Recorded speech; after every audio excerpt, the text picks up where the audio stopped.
Hari Om to everybody. Smt Bhagavad Gita, it has got 700 shlokas spread in 18 chapters.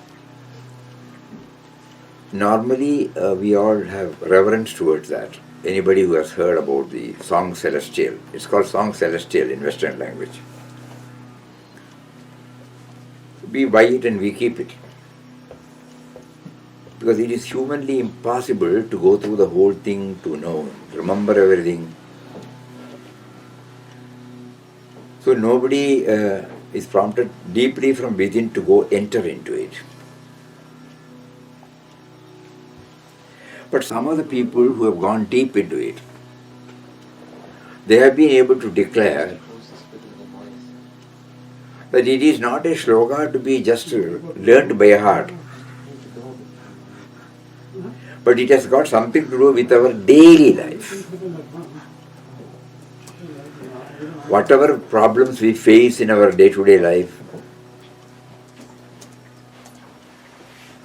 whatever problems we face in our daily life, whatever challenges we have to meet with, is there an answer? Yes. So with that perspective we approach, probably we may be able to make use of it fully. Otherwise, it becomes an academic exercise. So it is practically people who are all involved in various activities to exclusively concentrate upon the theme and eke out the maximum advantage of it.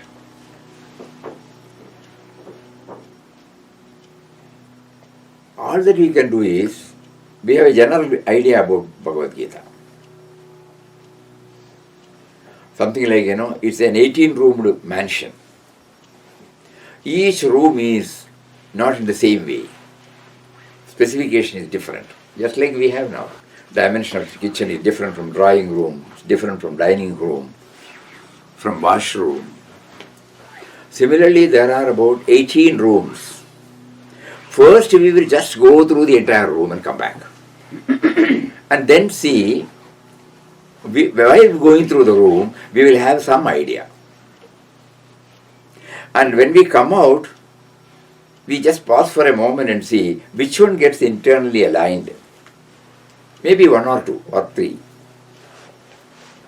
And when we start going deeper into it, probably mysteriously, Mother Gita.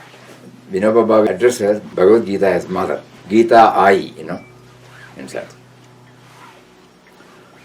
So we should somehow see that Gita enters into us. It can be through one sloka, through sloka, three. Ready-made answer for our problem. So this should be the perspective. Otherwise, we will not reach anywhere. It will be a 1 hour session and we will not be able to know anything about it, excepting a sentimental feeling that we have heard something about Bhagavad Gita. So this is the background.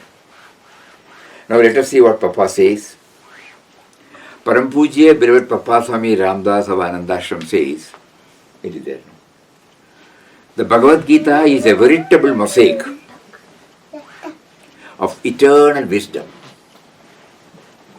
It has not left unsolved a single problem pertaining to the conduct of human life, both in its spiritual and physical spheres. For highest truths of philosophy and also for perfect light on the perfect side of life, one has to go to this great work. The message of the entire Gita is to reveal, this is very important, harmony and identity of the soul with God and of God with the nature, creation. And he adds, the purpose of the Gita is to proclaim that human life is essentially divine, spiritually, mentally, physically. Its one aim is to prove that spirit and matter are one and the same.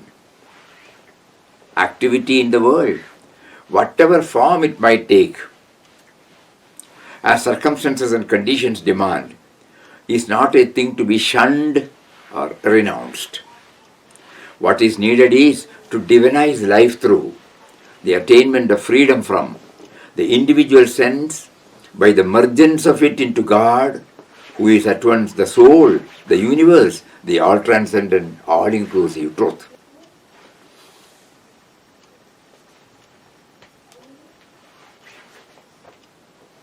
So this is the clarion call. There is a common element in all of us, which we are unaware of. That is why we feel separate from others. The moment we feel this common factor, at least superficially, for example, when you land yourself in England, for example, somebody talks to you in Tamil, immediately you will be attracted towards him, no? Oh, namurla. Somebody talks in Hindi. Wherever there is a common factor identified, you feel an affinity.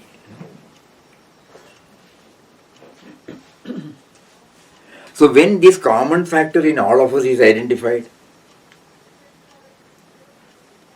and that's why Papa said, human life is essentially divine, spiritually, mentally, physically. This is the common factor. At the time of inauguration of Anandashram on 15th May 1931, Papa in his inaugural letter said, the ideal of the ashram is universal love and service based upon the vision of divinity in everybody. That is the common factor. It is not on anything else. The moment we identify the common factor, then we become one with them, no? So broadly we understand this. Gita stands for identifying this common factor in all of us. This should be very, very clear. And through various chapters he will bring it out beautifully. But suppose this is very clear in our mind. The purpose of facilitating Gita entering into me is to know the common factor that is in me and in the rest of the creation. That should be very, very, very clear. And the second thing, activity in the world, whatever form it take, family activities, professional activities, social activities. These are the three tiers through which our activities become expressive. Early morning when we get up, we have become a part of the family, attend to household duties. Then we move to the field of profession, where we become one with our profession. And then we come out of it and move with friends. In these three tiers, what will make us happy? Harmony. Harmony at home, harmony at workplace, harmony with friends. So Bhagavad Gita gives us this. First thing is the commonness. Second thing is harmony at every level. Activity in the world, whatever form it might take, as circumstances and conditions demand, is not a thing to be shunned or renounced. Nobody need to, nothing is taboo, no? Family life, he has given. Professional life, he has given. Social life, he has given. So spirituality, by this word we can infer that the divide between the spiritual life and the mundane life is demolished. Everything is God ordained. Everything is God ordained. There is no difference between spiritual life and worldly life. Normally this is what all of us got confused, right from our beginning. So Papa demolishes this. This is what, through Bhagavad Gita, Sri Krishna, who is dwelling in within us, he is addressing to us. I gave you this field, so why should you renounce? Your only job is to know that I am behind it, that's all. While leading family life, while leading professional life, while leading social life, you should know that I am there behind you. And then, what is needed is to divinize life. This is divinizing life. Divinizing life means not something, magic or superhuman. Divinize means, to feel the presence of that power behind this very talk, behind his very hearing, behind his very seeing, that power. To become aware of that, we are oblivious of it. We start only from the individual level.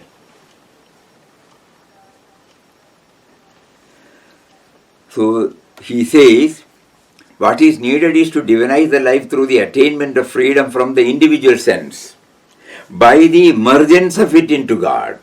That means I don't start from my level, me and my level. This me and mine started only later in my life. When I was in the form of a seed in my mother's womb, this me and mine was not there. So here through Gita he says, I am there, I am the Bijam, I am the seed. Though my parents are the instrumental cause, they have been prompted to do it, but I am the ultimate seed. In Bhagavad Gita he says, not only once, we will go through that, 3 or 4 shlokas. So, what is needed is to divinize the life through the attainment of freedom from the individual sense. So, let me not start from the me and mine level. When we start from the me and mine level, in total disregard to my truth that he is there at the back, then all my problems start. As we have not been told, as we have not trained our mind to know that he is within back of the body, mind, intellect, he is there. We create our own problems.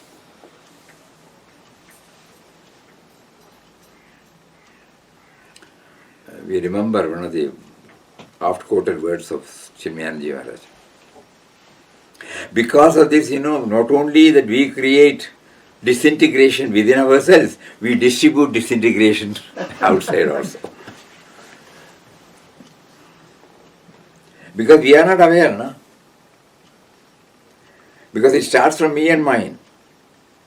My likes and dislikes, my rights and wrongs, my prejudices, my preferences, my priorities, my sense of insecurity, my position, my status, my power, my wealth, no? All these put together is called the me and mine, and we have been trained to start from this only while reacting to events and individuals. But at the same time we forget that the one which makes you to feel me and mine is not there from the beginning. It came only later. And it has become very powerful now. So Bhagavad Gita is directing our attention to our source. However, what is happening is that the sense of individuality in us, oblivious of the substratum, that is the indwelling reality God, tries to find a sense of fullness or joy in the outer life, that means the family life, professional life, social life, by retaining its separate identity, not a part of that, then it's all right. The only thing is, instead of retaining it as a separate entity, absolutely independent,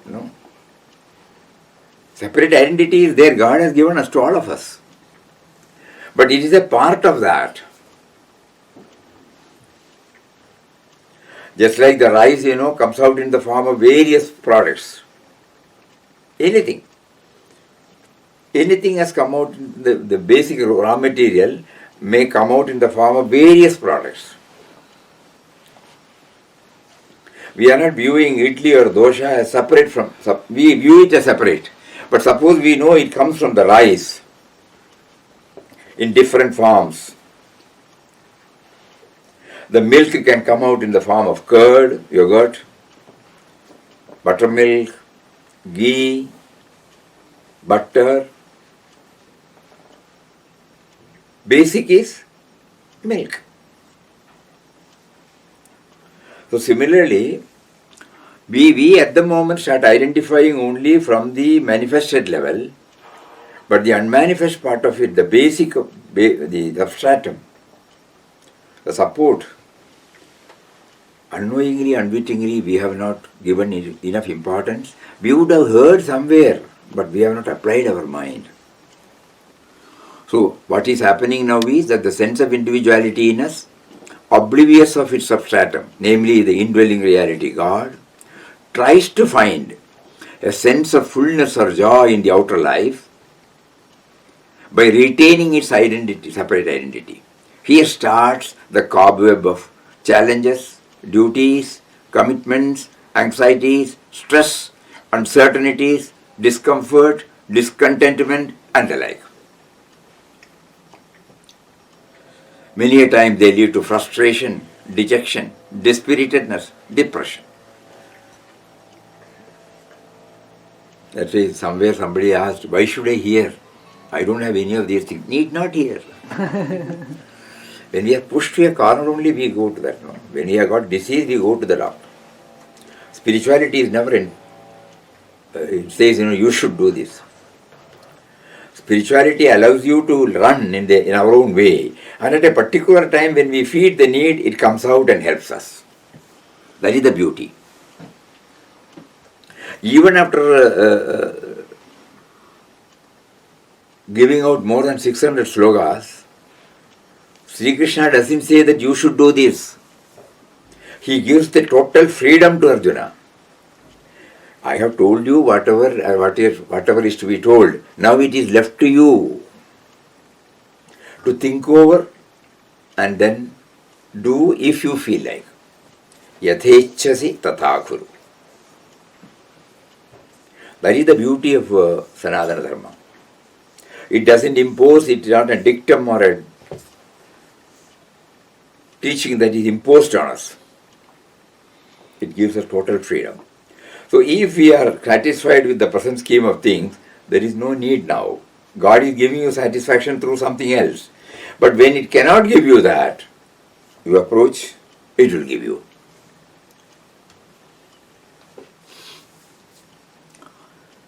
So the Smt Bhagavad Gita awakens the truth in us that only by understanding first and realizing later that there is a superpower named as the indwelling reality God who is behind all creatures and situations, we will be able to free us from all limitations. In other words, our effort should be to know that the superpower has assigned the role for every one of us in this world Leela, and nothing is really initiated by us.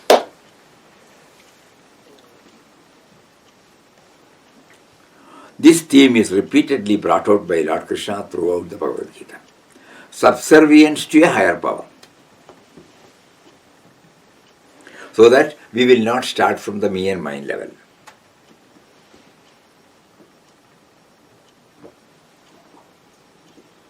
He is there in the form of life force.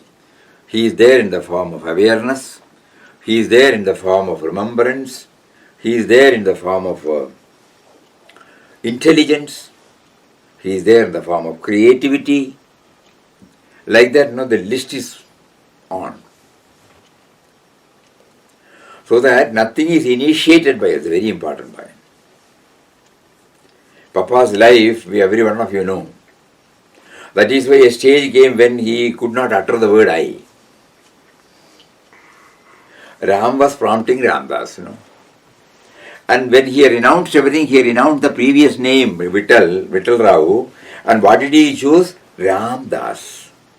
Das of Ram. Servant of Ram. Instrument of Ram. That is the exact message Bhagavad Gita says. Nimitta matram savasavya sajin. In one of the shlokas he says that, be my instrument and act. So that this is very important. So three things we covered now. One is that it helps us to know that the common factor in us. It helps us to know that we will be happy only if there is harmony at home, harmony at workplace, harmony with friends. Third thing is, we should become aware of the subservient. We should be subservient to the power behind us. We should not start from the me and mine level. Later on he will explain. Why does he say so? He will, in detail he will give. Jivanam sarvabhuteshu. I am the life force in everything. If the life is not there, can I exist? Breathing takes place, heartbeat takes place, blood circulation takes place, digestion takes place, not because of me. I have no role excepting to create trouble. I eat too much, I talk too much, I work too much. So suddenly I remember, he is the Jivan, the life force. Papa used to say, life is the expression of Atman.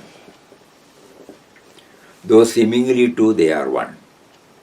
So subservience to a higher power means, without that I don't exist. I have forgotten. So these are the 3-4 points that comes out when we do so. Everybody can come out in their own way, but and everybody, all Mahatmas have plumbed deep and brought out their own explanation. All of them are valid, but all of them do not still convey the comprehensive truth, because only one side we can go. Whatever we have done now, it is only an attempt with our puny intellect. Whatever limitation he has given through the probing nature, only through that we can unearth. So there may be so many gems still to be unearthed. But whoever goes and does, they will get something. That is enough. We may not be able to bring God into our knowables. It is impossible, paradoxical. Because he is beyond our past words, past expression. So to bring him in the knowable is a foolish attempt. But since we have no other way, we are trying this foolish attempt to understand a little, knowing that it is not anyway nearer to the truth. Because to express, I need him. How am I to express him? The power to express, how can it be expressed with the words? Words come out because of him. How can we bring him within the orbit of within the ambience, within the influence, within the boundary of words? Because words itself is a gift of him. So this we have to keep on thinking about it. Subservience to a higher power is a very important one. That will lead us to the commonness. When we try to understand the common factor, slowly we will not see them as an individual. If anything happens contrary to what we expect, contrary to what we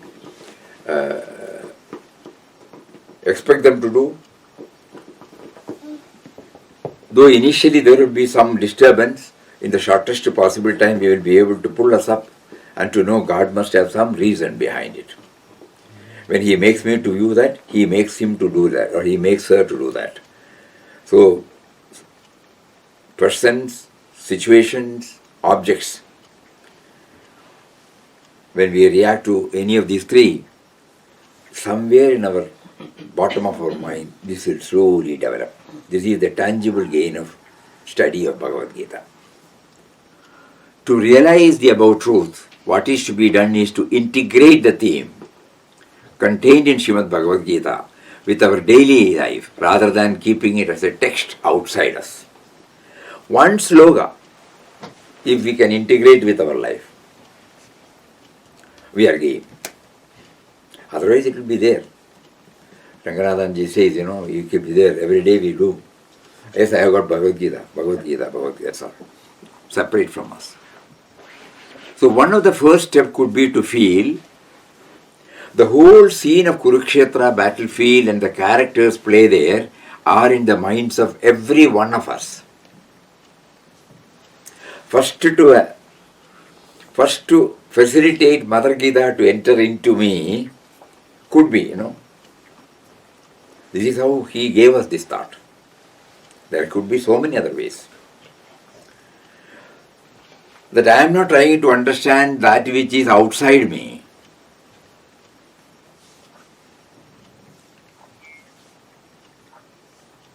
one of the first step could be to feel that the whole scene at the Kurukshetra battlefield and the characters play there are in the minds of every one of us. Lord Krishna stands for the indwelling reality, the life force. Just now we said, the awareness absolute, the intelligence absolute, Karunamayi, Anandamayi, all those things are there. He is there, because of him only exist, and then a sense of individuality. All of us know what is sense of individuality. That is Arjuna. So Arjuna stands for the sense of individuality in all of us. Sri Krishna stands for the indwelling reality, base, substratum, the life force, and then Kauravas denote the negative and downpulling forces. Pandavas symbolize the positive and elevating forces. And finally, the field of Kurukshetra is the world of everyone, within and without. This is how we facilitate Gita Ayi to enter into us. I have been treating it as a part of the history we have heard in Mahabharata war, somewhere in Haryana, Kurukshetra, and Sanjay sitting in Hastinapura, Delhi, conveying a running commentary, just like now we see in the cricket match through TV. It is playing somewhere, but we are seeing and getting it. Similarly, on those days, they have not named it as TV, that's all. Kurukshetra is far off from Delhi. Kurukshetra is the battlefield. Dhritarashtra is sitting in Delhi. Sanjay is interpreting because he is blind. Dhritarashtra is blind. So that's what we were thinking.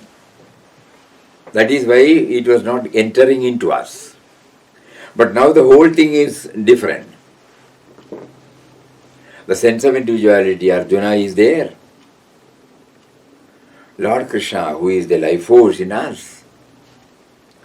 There are Kauravas, negative tendencies, because Kauravas did not offer their legitimate share to the Pandavas. To them, everything was me and mine, and so whatever the negative tendencies, pulling ourselves, getting ourselves riveted to the me and mine, that is called Kauravas. And the righteousness, because God is with the righteousness. Lord Krishna was leading the Pandava forces. Remains unattached. He will not take the bow. But he is guiding him. So Pandavas stand for the elevating forces. And so therefore the Kurukshetra war is within as well as without. This is how we enter. We allow Gita Ayi to enter into us. An attempt is made to connect all chapters on the above lines by dwelling one or two shlokas from each chapter. It is not, as we told you, it's impossible. But in good old days, I don't know now, when we were in village area, when we go for a movie once in a month or once in 2 months, he will show and he will give us a trailer of the coming, so that we should again go there, He will only give 5 minutes or 10 minutes. Similarly, we are getting 1 or 2 shlokas. It will make us to plunge deep and watch ourselves where the alignment takes place, and then we can go deep into it. This is the only way we thought we can enter into it. So we have chosen 18 or 25 shlokas out of these 18 chapters. So first chapter is called Vishada Yoga. 47 shlokas are there. We have chosen only one, the first one. Dhritarashtra Uvacha Dharmakshetre Kurukshetre Samaveta Yuyutsavaha Mamaka Panduvashcheva Kimakuruvata Sanjaya. Dhritarashtra said, O Sanjaya, after gathering on the holy field of Kurukshetra and desiring to fight, what did my sons and the sons of Pandu do? My sons. Dhritarashtra is supposed to be impartial. He was the king. Duryodhana was not the king. Dhritarashtra's brother Pandu, when they asked for their share, Duryodhana said, we will not give anything. Finally, Sri Krishna became the mediator. He went there. Finally, they were ready to settle for 5 houses. But Duryodhana said no. If they had settled for 5 houses, Kurukshetra war would not have come. So God willed that they should not agree, then only Bhagavad Gita can come out. So the problem he is pointing out, the first shloka, me, my sons and sons of Kunti. The battlefield of Kurukshetra, the venue of the pre-scripted drama, starts with the theme contained in the first chapter. The above first shloka, through the words of Dhritarashtra, draws our attention to the cardinal mistake we are made to commit for his own reasons, by allowing our mind to get dominated with the me and mine behind all our thoughts, words and deeds. And this is the root cause of all battles and conflicts of our own life, resulting in not becoming aware of his presence. We then realize that ignorance of the origin of ourselves and the world of creation outside is the instrumental cause for the dominance of me and mine. Through this awareness, though this awareness pushes to the front of the battle of life, that we are all one, it also tries to mysteriously puncture our commitment to honor our duties. You might be remembering the story part. The whole prejudice started welling up in Duryodhana because Panchali mocked at him. When Vishwakarma built a new house for Pandavas, Duryodhana was invited. And the architectural beauty was such that when you see the floor, you think there is water there. When you see the water, you don't see the floor there. So, first he thought, water. So he was doing like this, enter. But there was no water. So, thinking in the same way, next room when he said there was water. And he slipped and fell. So, from the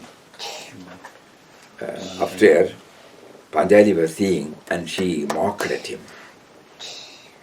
Andhe ka beta andhe hai na. Andhe ka beta andha.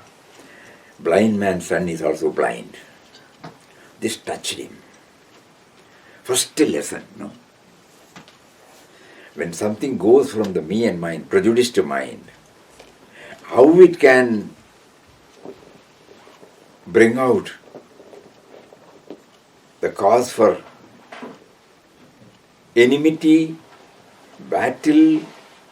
The first thing when we read whatever goes out of our tongue, we should be very careful.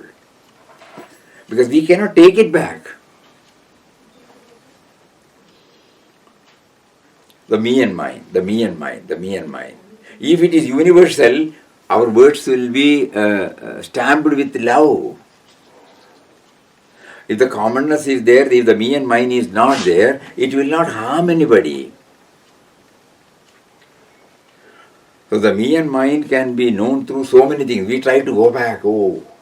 If at all we have any difference of opinion, it might be due to our physical language, body language, or through the words, both. When you enter into, suppose, I do like this, you get wounded. Unknowingly, he doesn't want me to come now. I am not welcome. I am not a welcome guest. Something like that, you develop. I would not have known it. But still, it can pass, not only through words.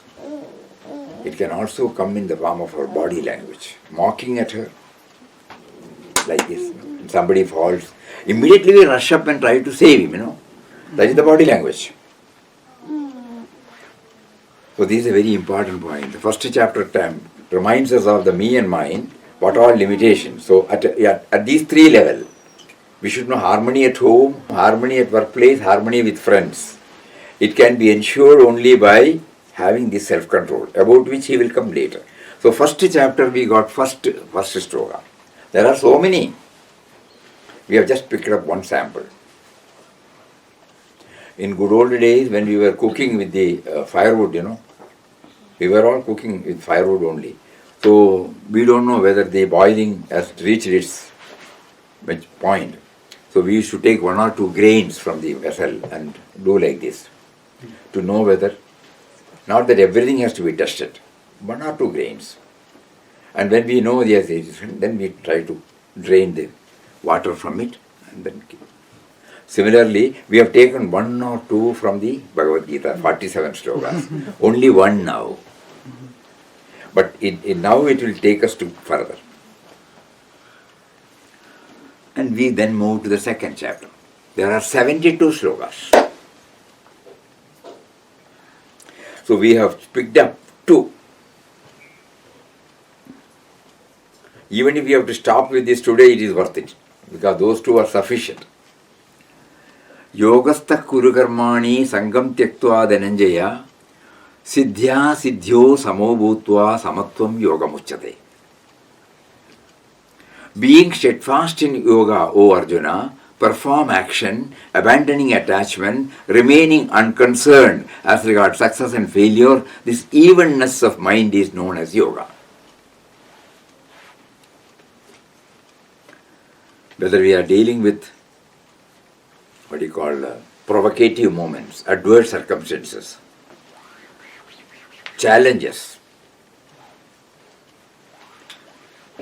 What is the remedy? Samatvam yoga muchyate. Evenness of mind. Here what word yoga comes once again. What is yoga? Samatvam yoga muchyate. Equanimity, mind in perfect balance, this is called yoga. But then what point of view shall I adopt during work and human relation? Yogastha kuru karmani. Do actions established in yoga. The Buddhi Yoga which came earlier is the attitude from which you can work and achieve most effective results. Sangam tyaktva, giving up attachment. That comes from this truncated self. All attachment comes from that little man.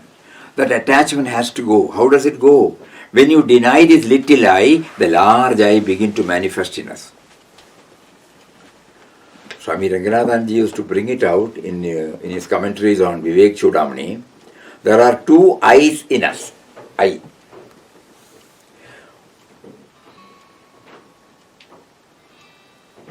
The one which we know as I, the little I.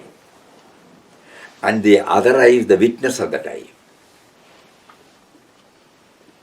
Please think about it. This I know. Who are you? I am so and so. The labeled, projected image of ourselves. But at the same time, which is contained in this body, mind, intellect equipment. This is the small I, and the bigger I is there. Who knows this I? I have a body, I have a mind, I have an intellect, I have 10 sense organs, 5 organs of action, 5 organs of perception. I have these 200 and odd organs in my life, in my body. I am in the waking state. I had dream. I had sushupti, deep sleep state. I know that I am seeing. I know that I am hearing. I know that I am thinking. We are trying to sift, separate. Previously we used to have that, mesh like when we used to sift. So this I, there are 2 I's, kindly think. This is a food for thought for us. How do I maintain samatva, equanimity? Only when I become aware of the bigger I in me, not the small I in me.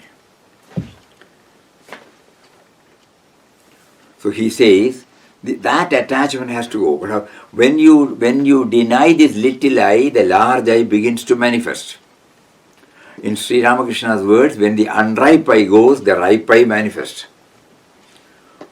Kacha ego and Paka ego. So long as we have got this body, the sense of individuality will remain. But purified ego, impure ego. Purified ego is the state where Papa has written, Rama, though Ramdas and Ram are one, Ramdas would always like to be the Das of Ram. So always he is conscious, the master is he. So here he is directing our attention to this. Be conscious of that I, then only you will be able to maintain equanimity. If you start from your me and mind level, you will not be able to do it. You have to rise a little higher from the present me and mind level. Then only we will be able to have this equanimity of mind. Therefore, siddhya siddhyo samobhutva, becoming even-minded in siddhi and asiddhi, success and failure. Too much depression in failure, too much elation in success is not proper. Therefore, try to keep the mind even, samobhutva.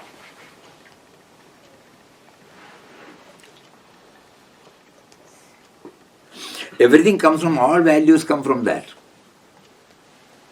The other day we were sharing, probably you might remember, for the newcomers we would try to repeat.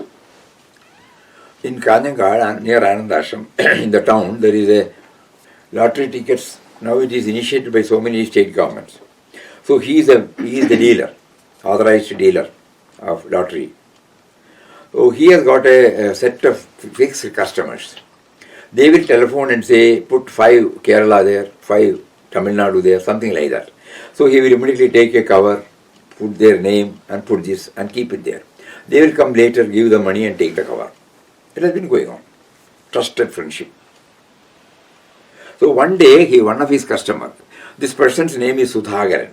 He is still there, continuing as a lottery dealer, lottery ticket dealer.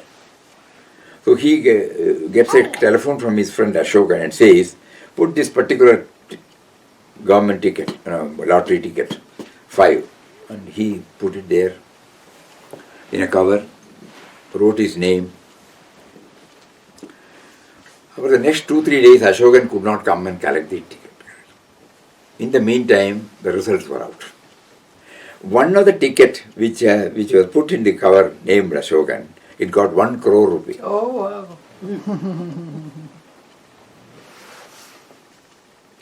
Ashokan telephones to, Sudhagaran telephones to Ashokan and says, the ticket earmarked for you has fetched 1 crore, please come and collect. Technically he has not paid. We are trying to understand the I, the small I and the bigger I, If the small I was predominant, he is right, He has only put it there. But the bigger I in him said, no, you have earmarked for him, it is not yours. I have willed that he should get it. And so he rushed up, he asked, I have not paid you money. No, it has been returned. He gave. He compelled him to take that. I have not even paid, it is yours now. No, he said, no, it is yours. Later on, after encashment, he also gave some money. That's a different question. But he did not take it. And he was taken to ashram and we met him and we asked him. He is a very, a person struggling to make both ends meet. And got a, if I remember right, not a fully developed child also. But content. So we asked him, why were you not tempted to take it? He said, my father had told me, what is your, even if you have to beg, you can beg. But what is somebody's, don't take it. It will never become yours. So that is, he is making me to run the show, that is. Even at that time, So here, when the attachment has to go, how does it go? When you deny this little I, the larger I begin to manifest. In Ramakrishna words, when the unripe I goes, the ripe I manifest. Therefore, siddhya asiddhyo, both success and failure, samo bhutva. Becoming even-minded in success and failure. Too much depression in failure, too much elation in success is not proper. Therefore, try to keep the mind even, samo bhutva. In the Mahabharata, there is a story of a young prince by name Sanjaya, not of the Gita, getting defeated in the battle and becoming very depressed and inactive. If he had succeeded, he would have been very proud. His mother Vidula was a heroic woman. That mother told her son, don't remain depressed like this. Be manly, be strong. Failures come, success come, you should not be affected by them. They are like waves in the sea. You must be above them. And then comes a famous exhortation of Vidula, compressed in a small number of words. Muhurtam jvalito shreyo natu dhumayatim chiram. It is better you flame forth for one instant than smoke away for ages. What fun is there? No? What a tremendous message for a human being. Go on smoking for ages. What fun is there? Flame forth for one instant instead of smoking away. As the English poet Ben Jonson expresses it, in small proportions do we but beauty see. In short, measures life may perfect be. As Shankaracharya, who lived only for 32 years, lived a most intense life, affecting the thought of a vast country like India. So in this way, a very purposeful, heroic philosophy of life will contain all these positive elements. All those petty attitudes of I and mine, I don't care for others, will have no place in such a philosophy. So Sri Krishna says, Yogastha Kuru Karmani. Do actions from the yoga level of consciousness. Yoga means union with God. Please, that is to be very clear in our mind. Normally in these days, the moment we hear the word yoga, we think about various asanas, pranayamas. No. Patanjali's Yoga Sutra says, it does not start with the asana. Yama, niyama, asana, pranayama, pratyahara, dharana, dhyana, samadhi. The yama niyama means do's and don'ts. That which connects us to the sense of individuality with him, the indwelling reality, is called yoga. So the asanas and the pranayama only part of the 6. There are 8, out of which only 2. So the do's, code of conduct is there. What should be done? What should I talk? What should I see? What should I touch? What should I hear? What should I taste? What should I smell? No? These are the do's. And the don'ts, what I should not. Then I realized that I have got an individuality, a sense of individuality only because of this residence called the body. All these things are possible only because I am residing in this body. So the body has to be kept well, just like we keep the house well, in an orderly way, clean it. Similarly, we have to keep it clean, keep it ayatanam. In Sanskrit it's called ayatanam. Ayatanam means residence. Bhoga ayatanam. A hutment of experience. Then pranayama. Pranayama is connecting directly with him, the indwelling force. The moment you say prana, life force, So normally when we do that, automatically regularity will come. We become aware of the wonderful house God has given to us. Otherwise we may not even become aware of the various organs. When we sit for various asanas, we become aware of it. So first we try to become regular, regularity we understand. We try to become of the bounteous gifts of our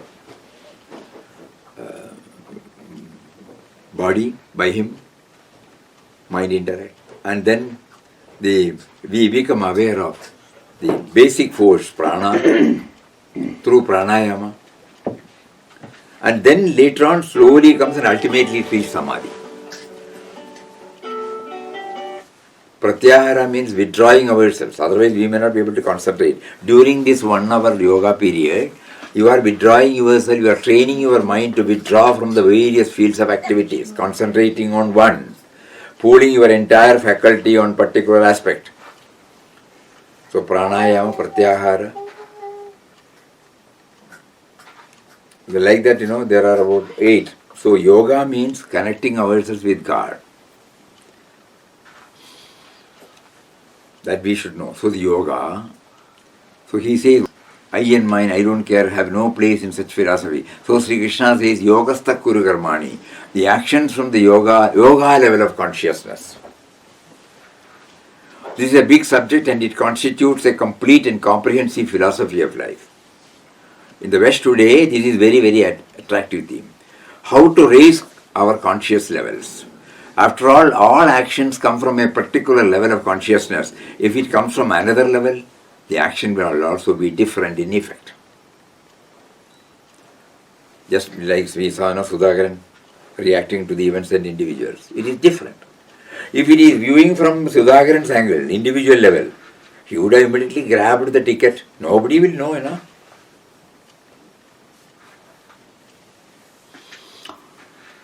So it comes from another level. Action will be different. A criminal has one action, his conscious level is in a particular state. A very generous man also does an action, his action comes from another conscious level. And so, this subject of raising consciousness levels, Bodha Unnamana, is an attractive subject in all countries today. Bodha means consciousness, Unnamana means raising. Bodha Unnamana is an attractive subject. If an officer or a clerk in the government secretariat is unconcerned with the people or his activity, it comes from a low level. Wage earner, morning I come, I have to dispose, that's all, not serving. Lower level, control the genetic system. The genes are selfish, says modern biology. They cannot be the source of values. Another clerk or officer interested in the welfare of the people will respond with an attitude of what can I do for you, how can I help you. The response comes from another consciousness level above the genetic system. We remember when I had shared this in Wayanad days. Mostly, we get a lot of rains in a year. So there will be disruptions in the power distribution. So everybody, unlike here, we telephone to them, many of them may not be having vehicle. So we send our jeep and bring the overseer or the people. They may be engaged in somewhere else. We have to plead with them to come. And then we have to go to the estate and look at the post where it got disconnected. And then he has to go to inform the substation, ask them to switch off the line. And then he has to, with the gloves, he will go up and then set the fuse, all right, and then comes back and the power is given, instruction given for the switching on, and then you get the light. These are all the various stuff. For every ordinary people it's difficult. Only people who have got vehicles, telephone, they will be able to get in touch. But this engineer, young man, as soon as everybody knows about him. They will somehow send somebody and and he will go. Immediately, he will start with his vehicle. Go to that particular place, about 15 kilometers, 20 kilometers, 30 kilometers.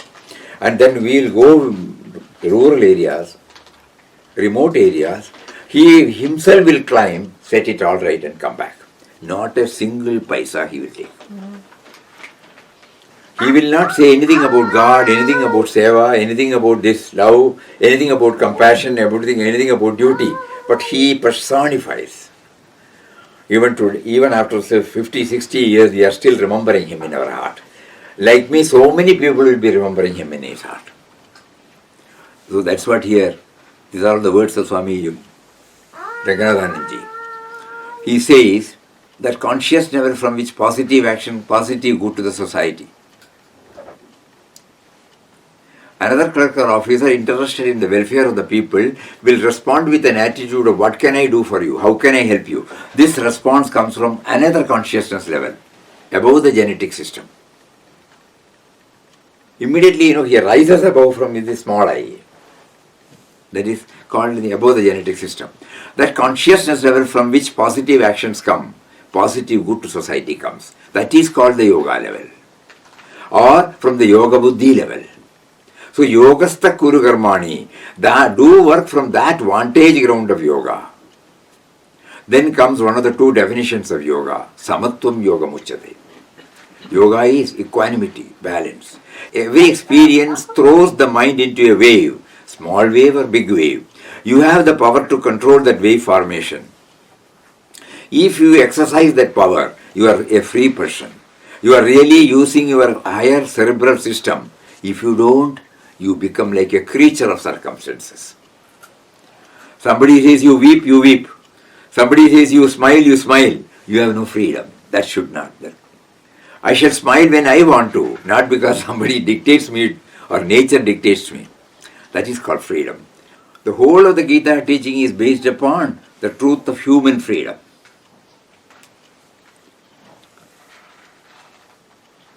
From freedom we come. In freedom we live. To freedom we return. We are not a creature of situations, at the moment. If you have to dwell on it, it goes for hours and hours together. Suppose we take our own life, when we deal with men and matters, what is happening to us? Are we free? Somebody says something about me, immediately I become upset, That means what? My freedom, my happiness is in his pocket. Think about it. A very important word. I was born not because of this me. God gave me this life. Bijam mam sarvabhutanam. I am the eternal seed of everything. This me and my Swami Ramdas Maharaj used to say, I was not consulted when my mother conceived me. Right? Truth, no? None of us were consulted when our mothers conceived us. So it was he. Then who did that? So he says, Bijam mam sarvabhutanam. I am the eternal seed of everything. He means total freedom, bliss, peace. So that was our beginning. And he gave this vast world before us. And a mind and intellect equipment. Which becomes aware of the freedom. We should become aware of the freedom. Papa used to say, we are like birds put in a cage. Even when somebody comes and opens the cage, we refuse to come out. Because our nature is like that. Freedom is our nature, but we have forgotten about it. And emancipation or moksha or final getting freed from the me and mine is freedom. So again, kindly think about it. From freedom we come. In freedom we live, and to freedom we return. Essence of Gita, no? This is the Vedantic teaching, said Swami Vivekananda. And so here, the capacity to keep the mind in balance, when so many circumstances come to unbalance it, that is the real test of human greatness. When Sardar Vallabhbhai Patel, he was practicing, he was a lawyer. Suddenly somebody gave a chit. He was arguing. He read the chit, put it in his pocket, completed the argument, then rushed up to his house. The chit contained that his wife passed away. Oh. But he was in a position to do that, no? Anyway, she has passed away. What has been started here has to be done perfectly as possible. The client has entrusted the whole thing to him. So he performed that, rushed up and attended to it. And here the capacity to keep the mind in balance, when so many circumstances come to unbalance it. And that is the real test of human greatness, human strength. So many examples are available. From the highest level of Buddha to the ordinary levels of greatness in a society, we find many types of achievement. But every step you take in the direction to show that you are free from external constraints, is progress. To show that you are free from external constraints. That is real progress. Every step. Real human progress. This is to be emphasized again and again. So in the second chapter, I think with that we will close. From the 58, 54 or 55 shlokas, 55 correct, to 72. 18 shlokas touch about the man of steady wisdom. A word picture has been drawn by Lord Krishna. Who is a man of steady wisdom? What are the various steps? How to attain this samatvam, no? One more shloka is important. Yoga karmasu kaushalam. Dexterity in action, efficiency in action is yoga. Whatever we do, when we keep this table, when we keep this, when all these things are, whether the whole soul attention is there or not. Efficiency in action. At home, in the office, with friends. In 48, it is there. Yoga karmasu kaushalam. Efficiency in action. And there, Ranganathan Swamiji beautifully brings out two types of efficiency. One is outer productive efficiency. Minimum cost, maximum utility. I am prompted to concentrate upon one particular raw material God has given, and then He gives me the intelligence to probe deep into it, and finally I bring it out, and it is useful to the entire society.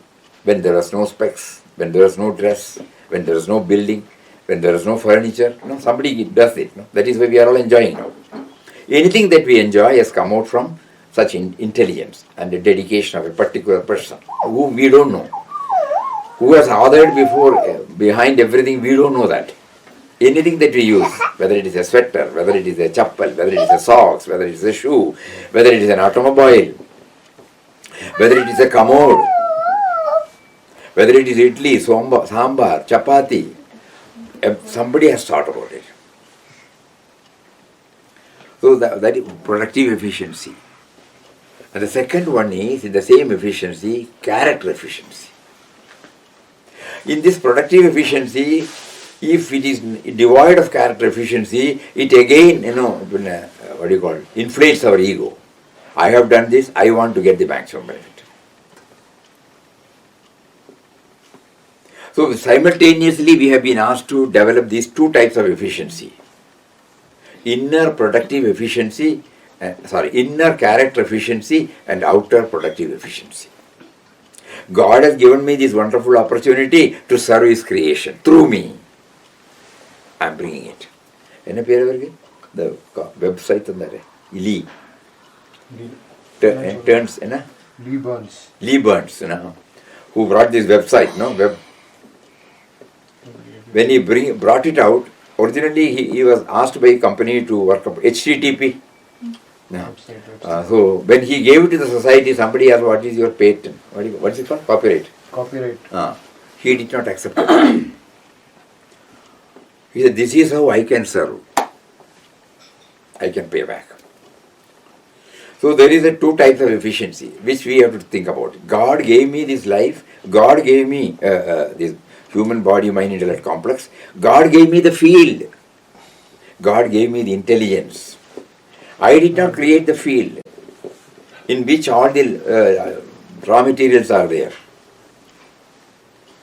So then naturally I am giving Him back through His creation. He gave everything to me through His creation. I am paying back again through His creation. This is called character efficiency. We will not tom-tom, in our heart we should develop. So that means efficiency in action has got two: outer productive efficiency, inner character efficiency. Creature comforts are brought out because of outer efficiency. That is the humanity as a whole, not only humanity, everything. It's in a position to improve their standard of living, and the inner character efficiency enables us to improve the quality of life, standard of life. One is standard of life, the other is standard of living. So that is being in the 17th stanza. So we picked up only the one. Prajagati yatakaman sarvan partha manogadan atmanyev atmana tushtaha stita prajnas vadochyate. The Supreme Lord said, O Partha, when one discards all selfish desires and cravings of the senses that torment the mind and becomes satisfied in the realization of the self, such a person is said to be transcendentally situated, Sthita Prajna, a man of steady wisdom. While reacting to objects, emotions, thoughts and situations, the sense of individuality caged in the body-mind intellect complex makes everyone feel that it is the planner or actor or enjoyer or sufferer.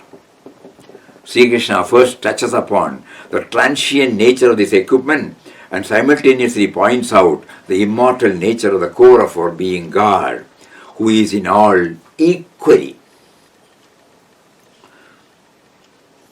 To slowly free us from the grip of the sense of individuality, the Lord wants everyone to raise to the level of Sthita Prajna, a man of steady wisdom. He therefore portrays a word picture of such a one, depicting, number one, not fixing our mind on the fruits of every action in which we are engaged in, because we suddenly remember for the success, so many contributory factors are there, not me alone. So how can I appropriate the entire results for myself? Uh-oh. Oh, Tom. A deep subject on which everyone should apply their mind. We used to feel, prior to coming to ashram on a full-time basis, we were engaged in coffee estate management.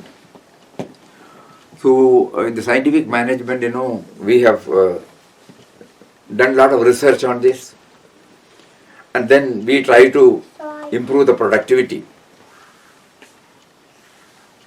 The optimum is 1 to 1.5 tons per acre. Suppose it is 200 per acre, 300 per acre, we will not be able to make both ends meet.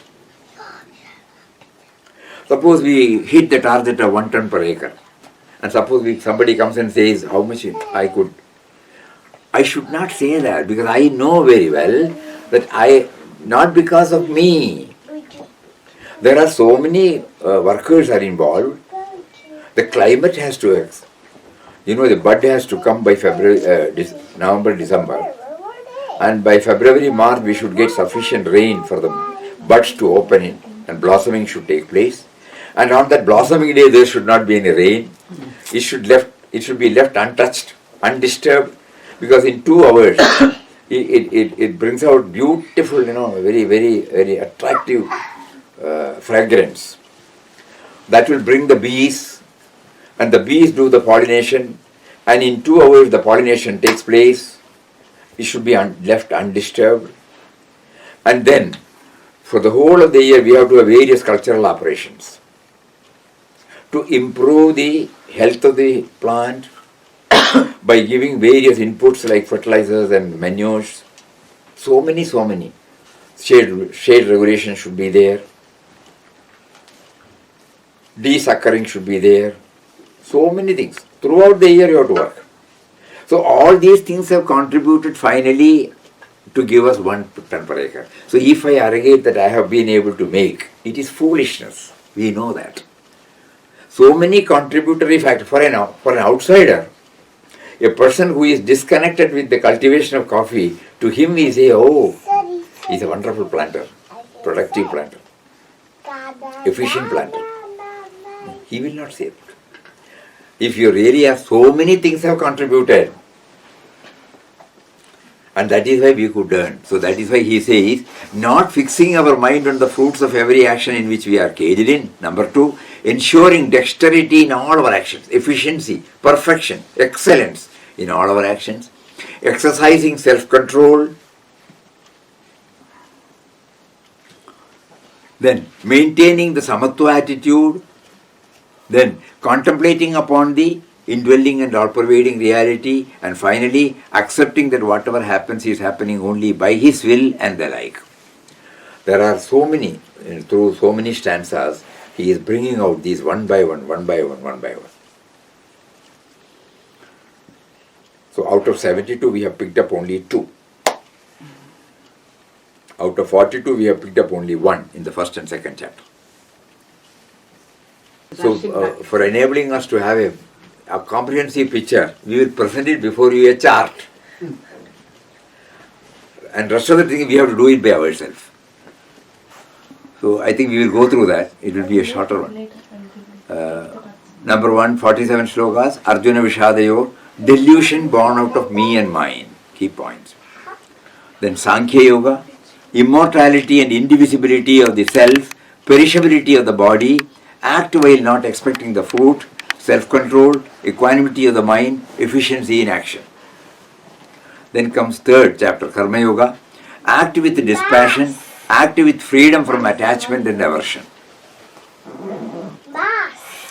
Jnana Karma Sannyasa Yoga, number 4. While in action, not becoming aware of the same and feeling the action in non-action. Yesterday when we were waiting for the wheelchair to come in the Heathrow airport, a family was also coming. One small boy, like his age, suddenly he vomited. I was watching, we were sitting here. Immediately the mother, everybody rushed up. None of them made any fuss about it. Immediately they attended to the boy. And then somebody immediately brought a plastic bag. If at all any other vomit comes, it can be taken. Then she took her own some towel or something like that. Then cleaned, reported to the people. They came with the usual cleaning materials. And the lady came also, we saw, she was not complaining anything. She did exactly, I was observing her perfectly how step by step, she was doing everything without murmur, without complaint, without anything. Cleaned everything in such a short time, everything was back to normal. While in action, not becoming aware of the same and feeling the action in non-action. We remember Papa every time because he said, the world we live in is a school in which observation and experience offer us immense possibilities for our self-improvement. Nay, the world itself is Guru or God. That scene was there. He made us to sit very near to that scene, made us to watch and see the dexterity in action, the samatva attitude, everything was there yesterday. Accepting the situation as ordained, and at the same time highly compassionate. And nobody, so many people were there, nobody made a big fuss. Hey, who? No. There was no visible change in their body also. And finally when the boy became happy, everybody was happy. He was put in a small, what do you call that? Stroller. Stroller. Then everybody was happy and then he was taken. So that is called Jnana Karma Sannyasa Yoga. And she didn't think she'd done anything, I suppose. She never thought she'd done anything. She just Did what she had to do. no Never. sense of any. No.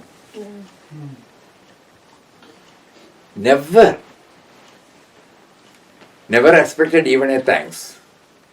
I was observing what she did.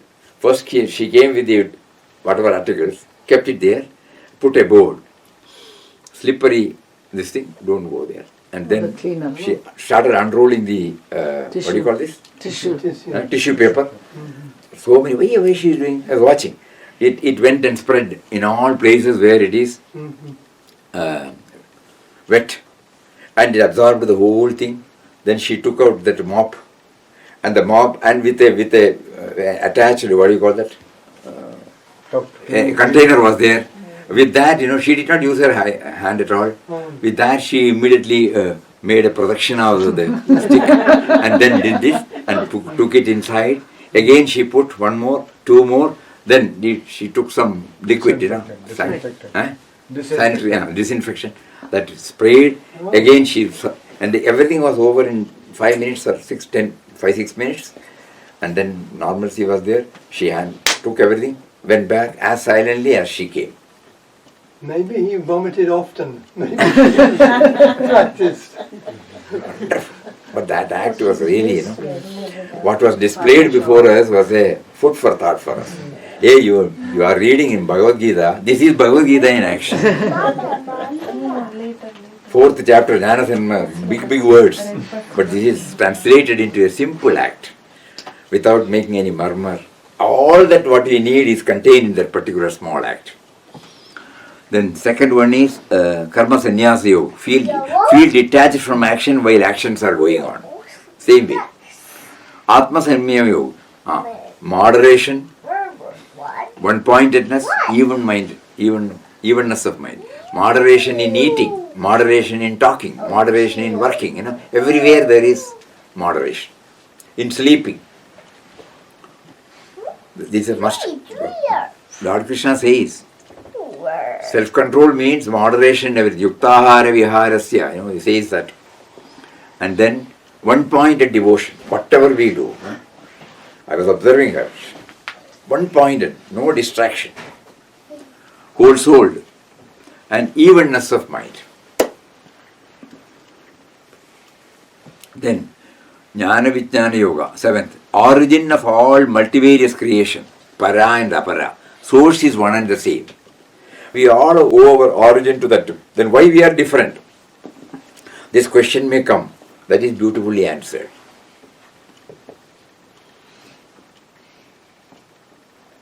Same raw material, Vinobaji puts it in a different way. Same artist on the same canvas with the same brush brings out different caricatures that touch and kindle different emotions. Source is one and the same. So in the 7th chapter he answers, same mother and father, 2 children or 3 children, they are different, So then, origin of multivarious creation and Akshara Brahma Yoga, 8th, need to become aware of the inevitability of the death phenomenon and to remember him at the time of death. We conveniently forget this aspect, death. We don't want to hear about death. We don't want to think about death. But we know death is inevitable. When there is a date of birth, there is a date of death. And we hardly remember that we were not consulted about our date of birth. Then how can we be complaining to God that we should be known about the date of death? Date of birth is mystery. Date of death is also a mystery. So in the 8th chapter he brings it out. Everything starts fear. So elaborately he discusses with 28 shlokas. And he says, finally, if you keep on remembering me, you will come to me.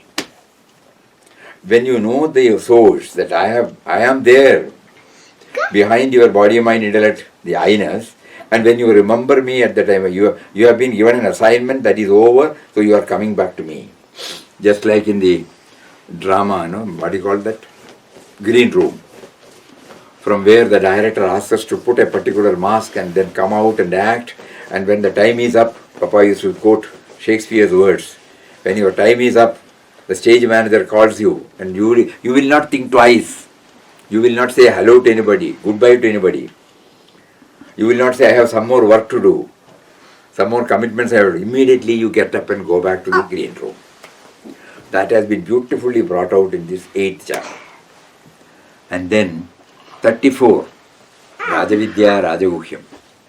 Everything is in him, while he is not to be limited in anything. He is there in all of us, but he is not to be limited in one particular one. Just like in this space, now everybody is sitting, every furniture is there, every object is there. Without this space, nothing can exist. But we cannot say that the space is only for X, Y, Z. No. So he beautifully brought it out. And then the 10th chapter, Vibhuti Yoga. Realize the eternal ephemeral nature, freedom from delusions, patience, adherence to truth, self-control, equal vision, non-violence, concentration. These are his Vibhuti. How do I understand him? These are all the forms. When Papa used to mention that when you are loving, you play the part of God. When you are compassionate, you play the part of God. When you are forgiving, you play the part of God. Because easily we can understand, So what are his vibhuti? This is called vibhuti. How does he come out, become expressive? And then 55, Vishwarupam. To know him, just like, when we learned the alphabets, we first wrote the small alphabet, A, B, C. Then we tried big alphabet. Then we started joining two alphabets. Then the complex sentences. Like that, he illumines where he is easily conspicuous, He is present in different manifestations, different attributes. Whenever a greater manifestation of energy, beneficial and uplifting humanity become expressive, we should know that he is present there. This is how we start. Though he is present everywhere, how am I to know him? That is why I say, among the mountains I am the Himalayas. He starts listing out one by one, so that our whole, this is that excellence. Then he will come to ending. Vinobaji used to say, the enlarged photo and the ordinary photo, contents are the same, Exactly the same. The same photo is enlarged. So the enlarged version gives you immediate idea. Then you start looking into it. And then we come to the 12th chapter, Bhakti Yoga. Definition of the dearest devotee of God. He is there in me. He is now making me to talk. He has given me the sense of individuality. I have forgotten about him. But I would like to be always aware of him. How do I know? How can I do that? In 7 shlokas, he gives us a technique. Just like when we apply for a job, we give the resume, our experience, our qualification, like that. So here he says, you become eligible to become my devotee if you do this. Adveshta sarvabhutanam maitra karne. Those are our pointers. And then we move to the 13th. Kshetrajna. That means the moment we think about me, what comes to me is my body. Kshetra. Kshetra, yes. Kshetra is the field and the Kshetrajna is the knower of the field. I know I have a body. Papa used to say that always become aware that you are not the body, you have a body. So Kshetrajna, the knower of the body, that he beautifully brings it out through, how do I do that? The sifting is done by bringing out various values. Amanita Madambittam. Because all my me and mine has started because of my attachment towards this body.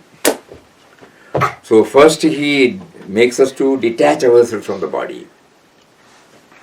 And then 27, Gunatraya Vibhagam. The 3 gunas, the passive, the aggressive and the indolent.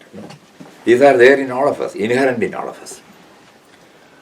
So that is our characteristics. At times we are very sober, calm, serene, passive, accommodating. At times you are aggressive. And at times we are sleepy, dull, inactive, uncreative. So these 3 things are inherent in all of us.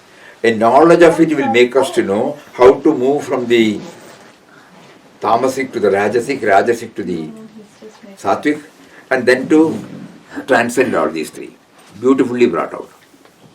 Then comes the Purushottama Yoga. That first line is enough. To know him is jnana, to love him is bhakti, to serve him is karma. Comprehensive. Vinobaji used to say there are only 3 things in the world: me, the sense of individuality; bhakta, he, the indwelling reality, because of which the words utter now, Bhagavan, and rest of the things are articles of worship. Just like sandal, light, camphor, everything, Naivedya, all this entire creation, entire creature comforts is an article of worship. So there are only three things: me, the Bhakta, he, the indwelling Bhagavan, and rest of the things are articles of worship. If I reach that stage, Purushottama Yoga. That means I handle everything with a touch of love, touch of perfection, touch of dedication, touch of gratitude. And then 24. He knows that when he has given us a body, this Devasura Sampati is there. Deva and Asura. This, high elevating, soul elevating tendencies and deplorable tendencies are both in us. I may be feeling that I am free from that, but somewhere in a latent form, it is still there. So I should get over this. I should become aware of this and try to get over it. We remember Papa's own words. Even after Papa scaled the heights and went out in quest of God, that book has been beautifully brought out. Completely means not 99.99, 100% relying on God and God alone. And he came back and he was in the Kadri cave in Mangalore, and he has returned. After some days, suddenly all the negative tendencies were still sprouting. He cried, in spite of my so much of surrender, why are you making me to do this? Why are you making me to feel the presence of it? So it came down. After 2 days, in his own words, the fellow was up again. So this time intensely he cried. Then intuitively he heard, why are you separating me? Is there anything other than me in this world? So Papa has returned. When such things happen, all that we have to do is to relate to him. Then it gets transformed. Its face gets transformed from the negative to the positive, because we have brought him into the picture, The moment we bring him into the picture, the negative tendency or the negativity, it loses the negativity. So that's why he has bluntly said, you cannot destroy the thoughts, you can only transform them. So that has been beautifully brought out in the 16th, and the 17th is Shraddhatraya Vibhagam. Austerity in body, austerity in mind, austerity of speech, sattvic in food, yajna, dana, tapas. Without Shraddha, when austerity is performed, it's called asad. All these things are beautifully. Even while we talk to them, what should be the tapas? Vangmaya tapas, manomaya tapas, shariramaya tapas. These are some of the code of conduct. If I do that, I will be able to become peaceful. I will be able to radiate peace to others. Beautiful. And finally he comes to the moksha sannyasa yoga. Here he says, all these things are okay, but it becomes full and complete only when you become fully aware that I am behind. I am the power behind all your thoughts, words and deeds. You as an individual cannot exist without me. So you surrender. Sarvadharman parityajya. Maam ekam. And Vinobaji puts it as, ultimately in our language we can put, I should become a zero. Mata Amritanandamayi, during our last centenary celebration, which took place in December last, Papa's sannyas centenary. So we requested her through one of our devotees to meet her. We have got such messages from different saints. And Mata Amritanandamayi explained, you become a hero when you become a zero. That's why we remembered her. I think that will be interesting today. You can put so total surrender, resulting in total effacement of the sense of individuality, thus becoming one with him. So we have made through this chart, it's not marathon, it is not Rajasthan, Rajdhani. Vande Bharat, Rajdhani. We have just made a quick run of the 18 chapters covering about 700 slokas. Now we get a taste. We should go deep into each and every chapter, whatever we feel aligned with it internally. Pick out that, concentrate more. Manana should be done. And when we have enjoyed the taste, we will go to the rest of the slokas gradually. That is the message he gives us today.